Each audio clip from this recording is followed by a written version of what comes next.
ஆச்சி மசாலா. எந்த சமையலும் ருசி தேடும் ரகசியம். 20 ரூபாய். ரொம்ப டயர்டா இருக்கு. இயற்கையான டேட்ஸ், பாதாம், பிஸ்தா, கேஷு அண்ட் ஹனி கொண்டு தயாரிக்கப்பட்ட லயன் டேட் நட் பைட்ஸ். வணக்கம். மத்திய பிரதேச மாநிலம் போத்சாலா பகுதியில் தார் மாவட்டம் அரண்மனைகளின் நகரம் என்று அழைக்கப்படுகிறது. அங்கே மகாராஜா போஜராஜன் அவருடைய ஆட்சியின் பொழுது அவர் ஞான கல்வி எல்லோருக்கும் கிடைக்க வேண்டும் என்பதற்காக அங்கே ஒரு வேத பாடசாலையை சரஸ்வதி தேவி, வாக்கு தேவி, நம்ம பேச்சியம்மாங்கிறோம் இல்லையா, வாக்கு தேவி, சரஸ்வதி தேவிக்கு ஒரு கோயிலை, அந்த இடத்திலே ஒரு கல்லூரியை கட்டினார். இப்போ இந்த காலத்தில் சொன்னால் ஒரு காலேஜ் கட்டுறார், ஒரு கல்வி வளாகத்தை அமைத்தார். அங்கே சரஸ்வதிக்கு கோயில் அமைத்தார். அலாவுதீன் கில்ஜியினுடைய ஆட்சி காலத்திலே மத்திய பிரதேச மாநிலம், அப்போ மத்திய பிரதேச மாநிலம் இல்லை, அந்த டெல்லி சுல்தான்களுடைய ஆட்சி காலத்திலே அவர்கள் இந்த போத்சாலா பகுதியை கைப்பற்றினார்கள். அங்கே இருக்கக்கூடிய கோவில்களை எல்லாம் இடித்தார்கள், சில கோவில்களை மசூதியாக மாற்றினார்கள். இது வரலாற்றிலே நடந்த நிகழ்வு. ஆனாலும் கூட ஒவ்வொரு வருடமும் அங்கே இருக்கக்கூடிய சரஸ்வதி தேவியினுடைய சிலைக்கு தொடர்ந்து இந்துக்கள் பூஜை செய்து வந்தார்கள். கடந்த 10 நூற்றாண்டுகளுக்கு மேலாக இது நடந்து கொண்டிருந்தது. பிரிட்டிஷாருடைய கிழக்கிந்திய கம்பெனியினுடைய ஆட்சி காலத்திலே அந்த சரஸ்வதி சிலையானது எப்படியோ கடத்தப்பட்டு அது இன்னைக்கு லண்டன் அருங்காட்சியகத்தில் இருக்குது.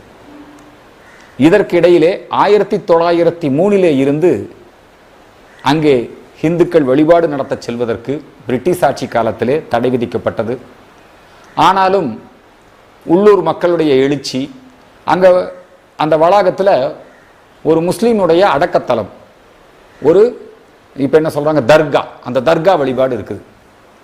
அந்த தர்கா வழிபாட்டுக்கு முஸ்லீம்கள் வருவது, இதெல்லாம் பல பிரச்சனையாக உருவெடுத்து கொண்டே இருந்தது. உள்ளூர் மாவட்ட நிர்வாகம் அதை பேசி தீர்ப்பதற்கான முயற்சி எடுத்தார்கள். அயோத்தி மாதிரி தான் வழக்குகள் பல நீதிமன்றத்திலே ஆங்காங்கு நிலுவையிலே, கீழ் நீதிமன்றத்திலே, மாவட்ட நீதிமன்றங்களிலே, உயர் நீதிமன்றங்களிலே மேல்முறையீடு, இதெல்லாம் இப்படி இருந்தது.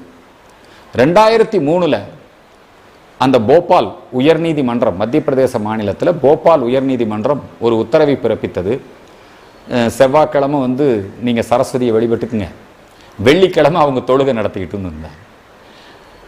இப்போ இந்த பிரச்சனை நீடித்து கொண்டே இருந்தது.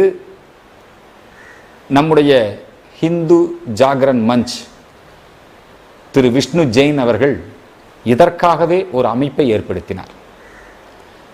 இந்த அயோத்தியில் எப்படி நம்முடைய ராமஜென்ம பூமியில் பாபர் அதனுடைய கட்டிடம் இருந்தது, அங்கே ராமன் பிறந்த இடம், இந்த சர்ச்சை எந்த அளவுக்கு பெருசாச்சோ, அதுக்கு எப்படி நீதிமன்றம் தீர்வு கண்டதோ, அதே போல விஷ்ணு ஜெயின் அவர்கள் இந்த வழக்கை வெகு சிறப்பாக நடத்தினார்.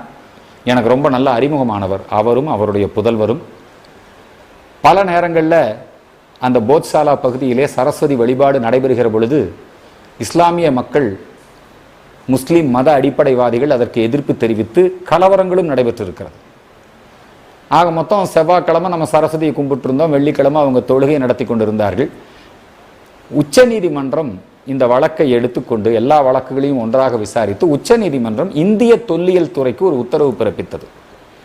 நீங்கள் அந்த இடத்துல விஞ்ஞானபூர்வமாக ஆய்வு செய்து அதை எங்களுக்கு ஒரு அறிக்கையாக தாக்கல் செய்யுங்கள் என்று சொன்ன பொழுது அவர்கள் விஞ்ஞானபூர்வமாக இப்போ இருக்கிற நிறைய நவீன கருவிகள் மூலமாக, ஃபோட்டோகிராஃபி மூலமாக எல்லாம் ஆராய்ச்சி பண்ணி நிறைய சான்றுகளை கொடுக்கிறார்கள். அப்பொழுது உறுதி செய்யப்படுகிறது அது சரஸ்வதி கோயிலாகத்தான் இருந்திருக்கிறது, அது மன்னன் போஜராஜனால் உருவாக்கப்பட்டது, பர்மர் வம்சத்தை சார்ந்த அந்த போஜராஜ மன்னன் காலத்திலே இருந்து அது 17ஆம் நூற்றாண்டு வரை சிறந்த கோயிலாக திகழ்ந்தது, இடைக்காலத்திலே இப்படியான பிரச்சனைகள் உருவாகி இருக்கின்றன என்பதை தெளிவுபடுத்தினார்கள். முஸ்லீம் தரப்பிலிருந்தும் நீதிமன்றத்தில் பல்வேறு ஆவணங்கள் பரிசீலிக்கப்பட்டது. நிறைவாக நேற்றைய தினம் அவங்க என்ன சொல்லிட்டாங்கன்னா, நீதிமன்றம் மிக தெளிவாக தீர்ப்பு சொல்லிவிட்டது, அது சரஸ்வதி கோவில் தான். எங்களுடைய 30 ஆண்டு கால போராட்டம் 2003 ஆரம்பித்த இந்த போராட்டம் 2026 சட்ட போராட்டத்திலும் வெற்றி பெற்றிருக்கிறோம். மக்கள் போராட்டத்திற்கும் வெற்றி, நீதி நிலைநாட்டப்பட்டிருக்கிறது. இப்பொழுது அங்கே தொழுகை நடத்துவதற்கான தடை விதிக்கப்பட்டு சரஸ்வதி வழிபாடு அது கோயில்தான் என்பது நிரூபிக்கப்பட்டிருக்கிறது. லண்டன் அருங்காட்சியகத்திலே இருக்கக்கூடிய எப்படி ஆனைமங்கலம் செப்பேடுகளை நம்முடைய பாரத பிரதமர் நரேந்திர மோடி மீட்டு வந்திருக்கிறாரோ அதே போல லண்டன் அருங்காட்சியகத்தில் இருக்கக்கூடிய அந்த சரஸ்வதி சிலையை மீட்டு வந்து அந்த இடத்திலே மீண்டும் நம்முடைய கோயில் மற்றும் வழிபாடு தொடர வேண்டும். தீர்ப்பிலே இன்னொரு விஷயத்தையும் குறிப்பிட்டிருக்கிறார்கள். இஸ்லாமியர்களுக்கு அதற்கு அருகாமையிலே அல்லது அதற்கு இன்னொரு இடத்திலே அவர்களுக்கான அந்த மசூதி தொழுகை கூடம் கட்டி கொடுப்பதற்கும் நீதிமன்றமே ஏற்பாடு செய்திருக்கிறது. இந்த தீர்ப்பு அனைவராலும் வரவேற்கப்பட்டிருக்கிறது. இது இந்து ஒற்றுமைக்கு கிடைத்திருக்கின்ற ஒரு மாபெரும் வெற்றி. ஏற்கனவே அயோத்தியிலே வெற்றி பெற்றிருக்கிறோம். அதே போல காசியிலே இன்னும் ஞானவாபி அந்த பிரச்சனை அப்படியே இருக்கிறது. மதுரா கிருஷ்ண ஜென்ம பூமி, மதுராவிலே நம்முடைய கிருஷ்ணர் அவதார ஸ்தலம், அதன் மீது ஆக்கிரமிப்பு இருக்கிறது. அந்த வழக்கும் நிலுவையிலே இருக்கிறது.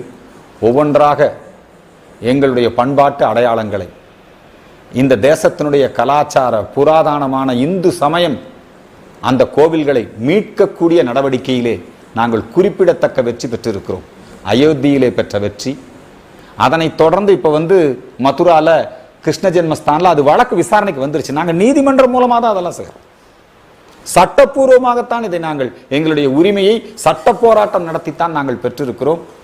வாக்கு தேவியாம் சரஸ்வதி தேவியினுடைய ஆலயம். சரஸ்வதி தேவிக்கு இந்தியாவில் பல இடங்களில் கோயில்கள் உண்டு, தமிழ்நாட்டில் கூட கோயில்கள் உண்டு.